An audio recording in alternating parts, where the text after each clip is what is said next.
pas le gouvernement qui l'a interpellé. Donc, j'ai suivi comme vous et je laisse la justice faire son travail comme elle a commencé à le faire. On a vu un aspect qui a été vidé. Il me semble qu'il en reste d'autres. Nous allons être attentifs, en bon démocrate, observer la justice qui fait son travail et puis analyser.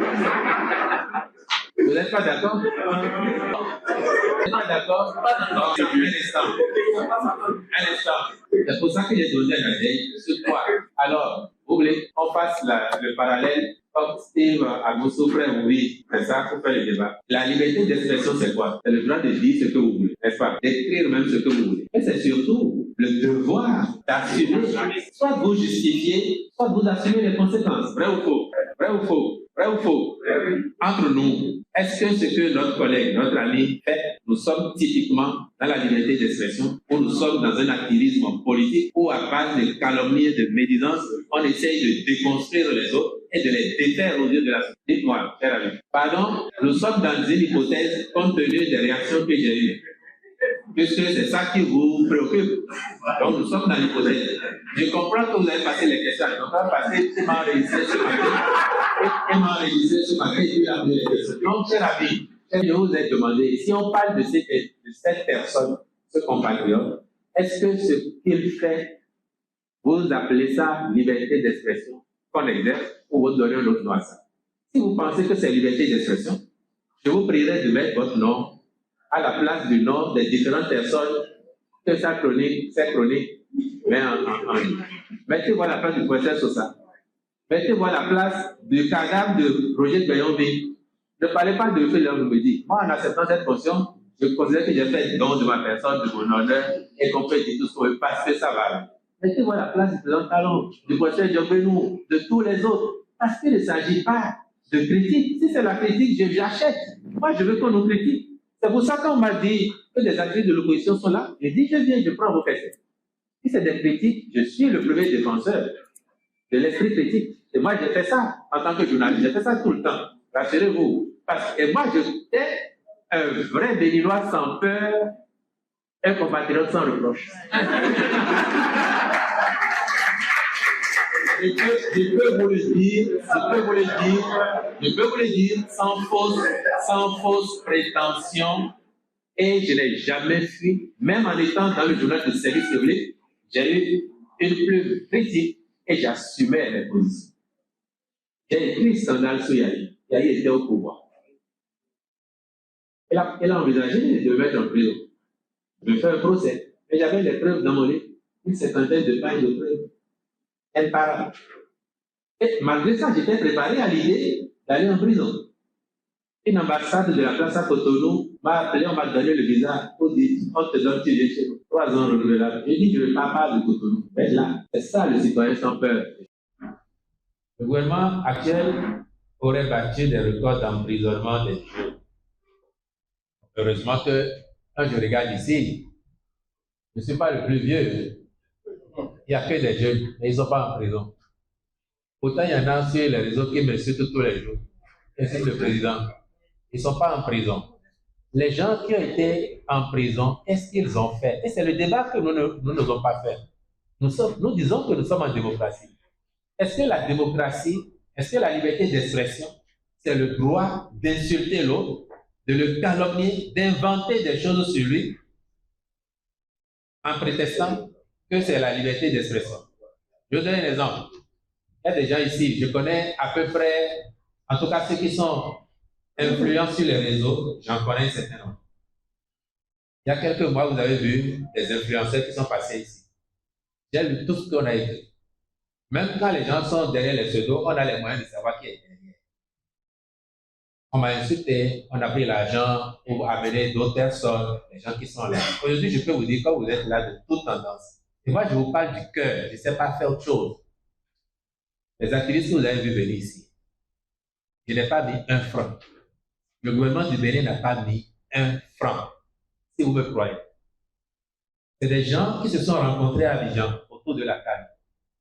Les 10 ou 11 qui sont arrivés ensemble font 30 millions de followers. Et ils ont pris la décision de venir au Bénin. Quelqu'un qui les connaît, qui connaît certains, qui a eu l'information, a appelé M. Novillon qui est là. Il dit, il y a un tel groupe qui vient. M. Novillon m'informe. J'ai dit, mon rôle, à la suite du président de la République, c'est d'être un VRP du Bénin. Moi, je vais les prendre et leur expliquer ce que nous faisons avant qu'ils ne partent à leur pérégrination à travers le pays. Si vous étiez à ma place professionnellement, qu'est-ce que vous auriez fait? Entre nous, vous n'auriez pas fait ça? Vous n'auriez pas fait ça? Le président de la République ne savait même pas que ces personnes, moi, je les recevrais. Elles sont venues à la présidence, on a échangé, et je leur ai demandé d'où l'idée est partie.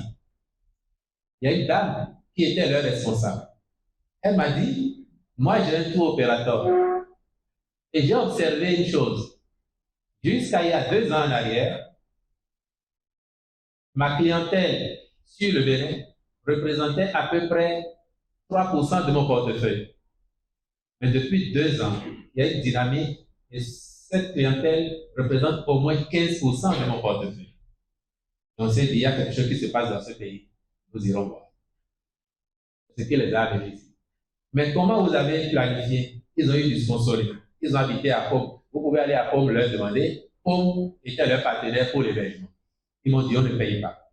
D'autres ont pris en charge leur déplacement, leur restauration. Moi, je n'ai pas mis un franc. Mais j'ai lu tout ce qu'on a écrit sur moi. J'ai lu. Je n'ai pas porté plainte à Dej. Pas porté plainte.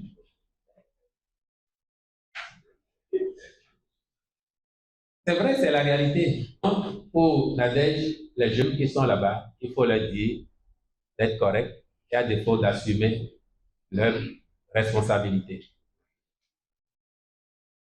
Et que fait-on pour sortir les femmes de prison? C'est une question à l'honorable Sedami. Mais même là, il n'y a pas de distinction. Si vous regardez aujourd'hui, l'agence pénitentiaire du Bénin, par exemple, cette année déjà, on a organisé des visites médicales pour tous et en particulier pour les dames.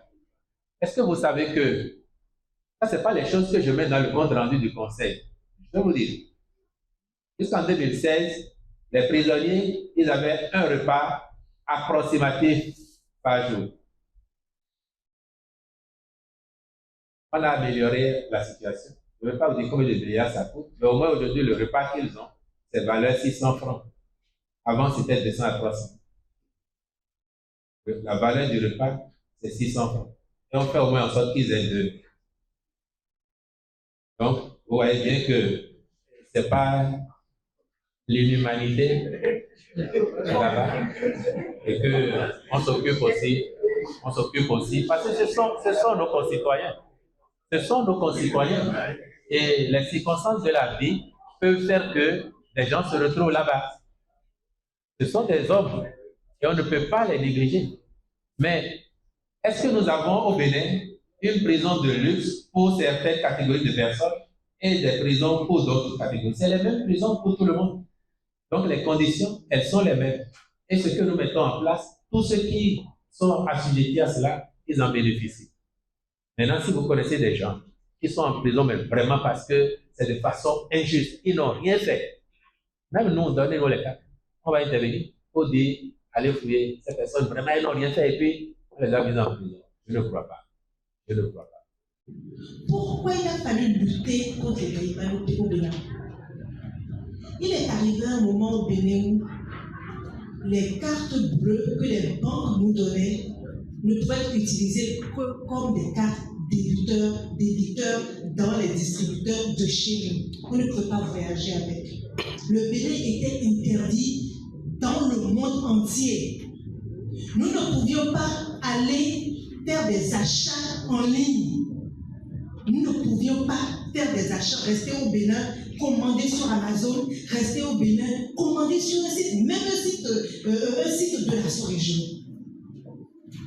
Nous étions blacklistés parce que l'ampleur du Caïman au Bénin a été listée par Interpol et Interpol a menacé le Bénin de représailles. Si le gouvernement n'avait pas pris des mesures, même notre passeport n'aurait plus de valeur dans certains pays. Est-ce que vous auriez accepté que pour quelques individus, excusez-moi, voleurs, on puisse sacrifier nous, notre capacité à nous déplacer librement? Est-ce que vous auriez accepté ça? Il était urgent, important de lutter contre les caïmans. Le bilan de cette histoire fait qu'aujourd'hui, d'ici, même devant vous, je peux utiliser ma carte bleue en ligne. Le bilan fait que, arrivé dans n'importe quel pays, je peux utiliser ma carte bleue pour retirer de l'argent. Ce n'est pas n'importe quoi. C'est la crédibilité de notre pays qui était engagée, en fait, sur le plan des transactions financières à cause des caïmans. À cause des caïmans. Ce n'est pas rien. Et c'est la crédibilité de l'État béninois, de chaque citoyen et de l'État en général qui était menacé, qui était mis en jeu. C'est pour cela qu'il était urgent et vous devez saluer cela, applaudir cela. Merci.